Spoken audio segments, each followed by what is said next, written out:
Bwana Yesu asifiwe sana, mpendwa katika Kristo Yesu. Mbele yako ninaitwa Mwalimu Frank Steven Muhando. Ungana nami leo tena katika kichwa cha somo. Nitakuwa na masomo mfululizo yapatayo 12 ambayo yatakuinua katika utumishi wako. Somo la kwanza hili la leo linasema huduma ni mzigo wa heshima. Kuna watu wana huduma katika maisha yao. Kuna wakati nilipitia wakati mgumu sana. Baada ya kujua nina wito, nikaanza kuhangaika kwa watu namna gani ninaweza nikatimiza wito wangu. Nikaanza kuchanganyikiwa. Watu wengi walikuwa na wito mkubwa. Nikisema wito mkubwa, ni wito unaotegemea watumishi wengine. Kuna wito ambao unategemea kunyanyua watu wengine kupitia huduma yako. Sasa kuna wakati nilipitia wakati mgumu sana. Baada ya kugundua nina wito, nikaanza kuhangaika huku na kule ili wito wangu uweze kukamilika. Na watumishi wengi sana wamejitahidi sana kutafuta watu kadha wa kadha. Wengine kutafuta mababa wa kiroho. Inapendeza ukiwa na baba wa kiroho. Hata mimi ninaye baba wa kiroho anaitwa Apostle Gabriel Asani. Ni baba yangu wa kiroho ninayempenda sana. Lakini kuna wakati nilihangaika sana kupata baba wa kiroho. Ni kwa sababu huduma yako haihitaji supporting ya watu sana ili ufike mahali unapokwenda. Lakini huduma yako inahitaji mafuta ya Roho Mtakatifu, kunyenyekea kwake ili uweze kufika safari yako. Watu wengi wamehangaika sana walipokuwa na mzigo wa huduma. Hawakuwa wanaelewa wafanye nini. Kuna wakati mwingine walitishwa vitisho vibaya sana. Wengine wakakata tamaa na habari ya safari ya wito, kwa sababu walikuwa wakisikiliza wanadamu kuliko kusikiliza madhabahu ya ndani yao. Na wengine wakaambiwa na kiburi cha uzima, wengine wakafukuzwa kwenye makanisa. Nisikiliza, inapendeza ukanyenyekea mbele ya baba yako wa kiroho, lakini kuna wakati mwingine unaweza shetani adui akapitia hao mababa wa kiroho kuhakikisha hatima yako haifanikiwi. Na hapa sikufundishi kuwa na kiburi, lakini ninakufundisha kusimama katika wito uliokuwa nao. Wito wako hautegemei zaidi supporting ya watu. Wito wako unategemea sauti ya ndani, sauti na mwongozo wa Roho Mtakatifu kwenye maisha yako. Kwanza kabisa nianze na utangulizi wa somo hili. Kichwa kinasema huduma ni mzigo wa heshima. Katika utangulizi hapa, katika ulimwengu wa roho, huduma kwa wengi huonekana kama nafasi ya kutawala. Yaani mtu anapokuwa na huduma basi anajua ni nafasi ya kutawala. Lakini pia wengine wanahisi ni sehemu ya kupata umaarufu. Lakini wengine wanaona ni sehemu ya kujinufaisha. Lakini kwa mtazamo wa kimungu, huduma ni mzigo. Lakini si mzigo wa mateso tu, bali ni mzigo wa heshima uliobeba uzito na utukufu wa mbinguni na uaminifu mkubwa kwa Bwana wetu Yesu Kristo. Bwana Yesu asifiwe sana. Kuna wengine wanajua wakishakuwa watumishi, basi hapo wanajua kabisa ni nafasi ya kutawala, yani ni nafasi ya kupata utawala fulani hivi. Na ndio maana wengine wakishapata ule utumishi, basi wanajikuta wanajisahau sana na habari ya kuhubiri kweli. Wengine wanabaki hapo kwenye utawala, wanaona raha wakinyenyekewa. Lakini sikiza nikwambie ndugu yangu mpendwa, ukishakuwa na huduma, ukishakuwa na wito, ujue una mzigo wa kimungu. Bwana Yesu asifiwe sana.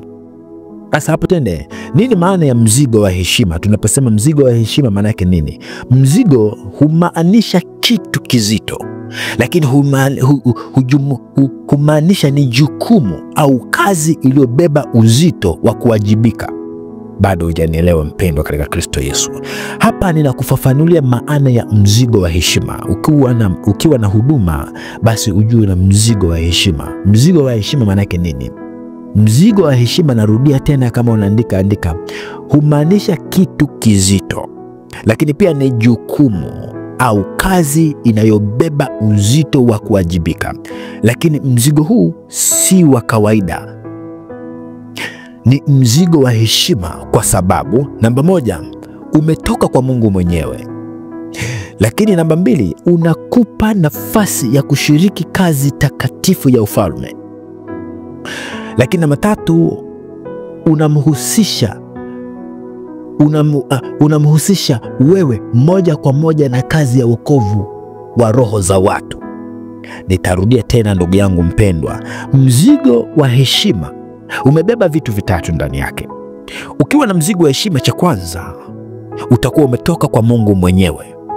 Lakini cha pili, utakupa nafasi ya kushiriki kazi takatifu ya ufalme. Yaani utashiriki kazi za ufalme wa Mungu. Haleluya. Lakini namba tatu, utakuhusisha, huo mzigo utakuhusisha wewe moja kwa moja na kazi ya wokovu wa roho za watu.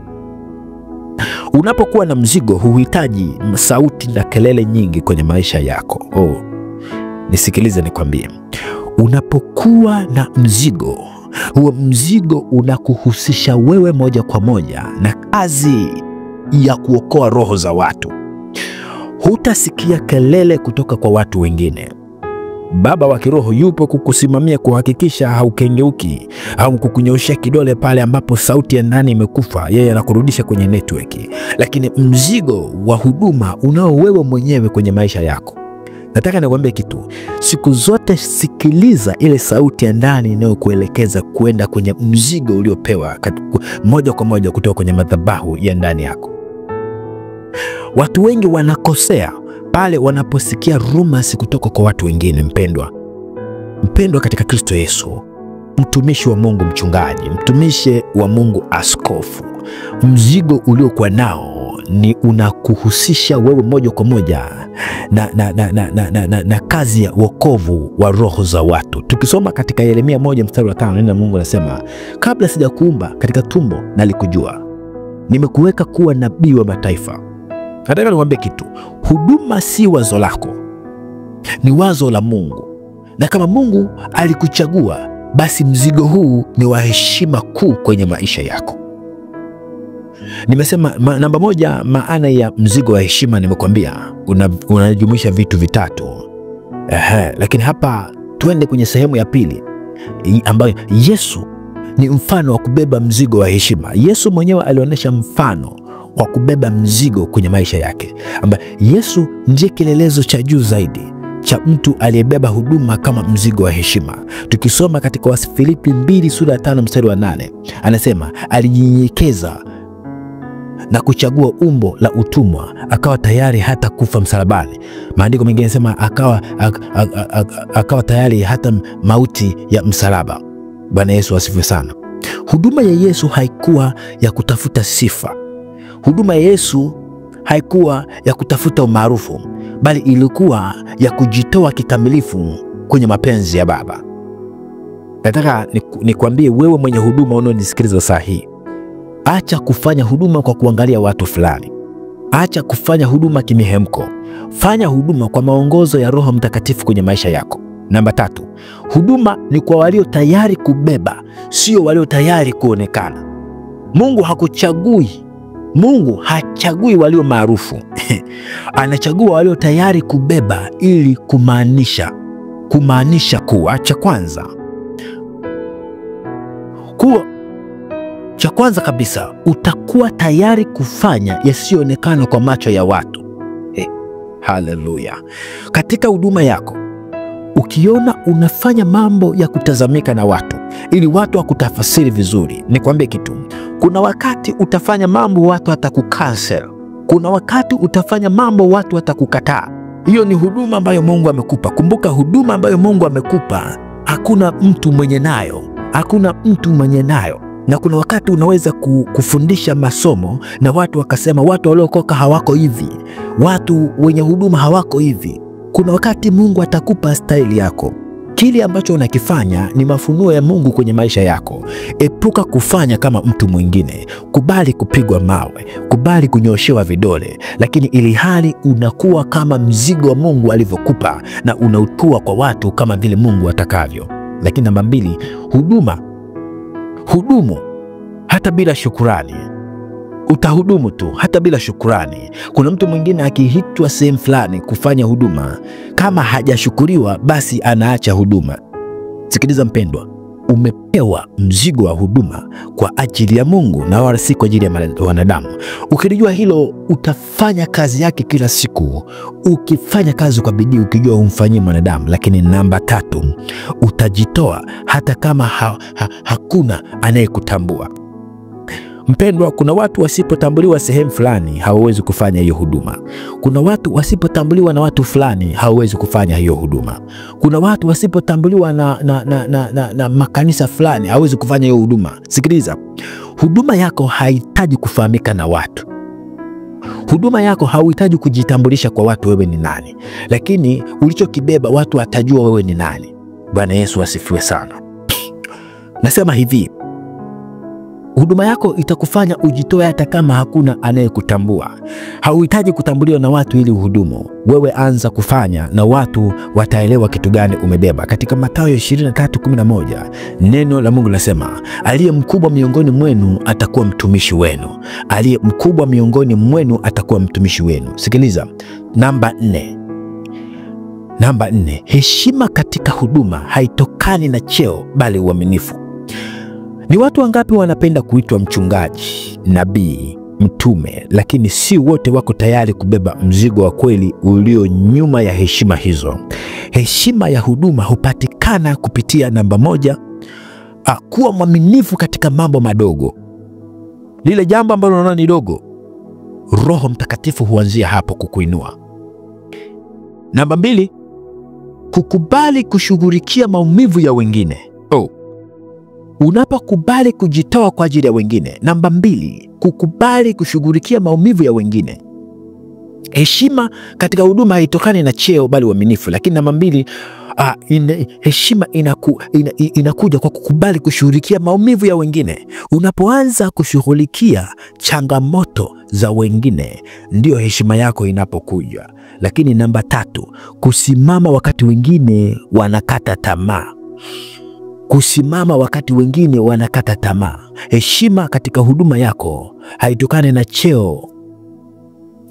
cheo tu, lakini inatokana kwa sababu ya kusimama wakati wengine wamekata tamaa katika safari yako.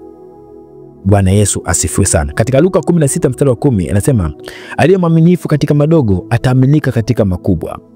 Bwana Yesu asifiwe sana. Sehemu hizi 3, namba 4, heshima yako itakuja kwa kuwa mwaminifu katika mambo madogo. Lakini heshima yako itakuja kwa kukubali kushughulikia maumivu ya wengine. Lakini namba 3, heshima yako itakuja kwa kusimama wakati wengine wamekata tamaa. Namba 4, huduma inaumiza lakini inatukuzwa. Sikiliza, mzigo huu wa huduma unaweza kuwa namba 1 katika mzigo wa huduma uliokuwa nayo. Kuna vitu vitatu unaweza ukawa navyo kwenye maisha yako. Cha kwanza, ukiwa na mzigo, ukiwa na huduma, cha kwanza utakuwa na machungu. Utakuwa na machungu. Kuna wakati utakataliwa, kuna wakati hutaeleweka, na kuna wakati utachoka. Kuna wakati wa kuchoka mpendwa. Kuna wakati utapitia machungu sana. Watu watakwambia kila aina ya rumors. Watu watakukataa, watakusema vibaya. Kuna wakati utaambiwa wewe umepotoka. Kuna wakati utaambiwa wewe unalaana, umelaaniwa. Kuna wakati wengine utakwambia rudi madhabahuni ukatubu, kuna sehemu umekosea. Lakini kuna sehemu watu watakuchoka. Wakianza kuongea tuseme hili nalo limeshaanza.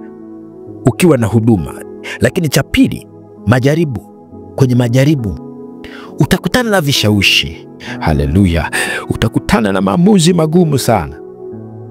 Kuna wakati ili lazima usurvive, lazima ufanye maamuzi magumu kwenye maisha yako. Hiyo yote unatetea ile huduma iliyoko ndani yako mpendwa. Nisikilize nikwambie vizuri. Ukiwa na huduma, narudia tena namba 2, utakutana na majaribu. Utakutana na vishawishi. Na kuna wakati lazima uwe na maamuzi magumu. Hii namba 2 mpendwa ina maumivu. Kuna mambo utapitia sio kwa sababu umemkosea Mungu.